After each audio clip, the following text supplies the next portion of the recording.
இந்த முதல்ல அழகாக பாடிட்டே ஆடுது. இதை பார்த்த இந்த மெஜிஷியன் வீட்டுக்கு கூட்டிகிட்டு போய் பாசமாக வளர்க்குறாரு. இப்போ ரெண்டு பேரும் சேர்ந்து ஆட்டமும் பாட்டமுமா டே அண்ட் நைட் ப்ராக்டிஸ் பண்ணுறாங்க.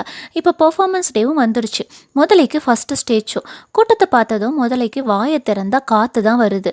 பயந்து பாடாமல் போயிடவும் அவனுக்கு ரொம்ப அசிங்கமாயிடுது. இப்போ ஏகப்பட்ட கடன் வேற. ஸோ முதலையை வீட்டிலேயே விட்டுட்டு சம்பாதிக்க போயிடுறான். புதுசாக ஒரு ஃபேமிலி வருது. பாட்டு சவுண்டு கேட்டு இந்த பையன் மேலே போய் பார்க்குறான். முதல்ல சிலை மாதிரி நின்று தப்பிச்சிடுது.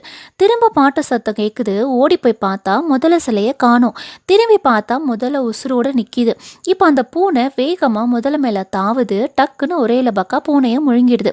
பூனையை காப்பாற்றுறதுக்காக இவன் முதல்ல பின்னாடியே ஓடுறான்.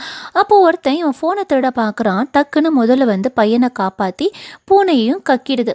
இப்போது முதல்ல அவன் ஃபேமிலியில் ஒருத்தராகவே ஆகிடுது. அடுத்து என்ன நடந்துச்சுன்னு தெரிஞ்சுக்கா கீழே இருக்க ப்ளே பட்டனை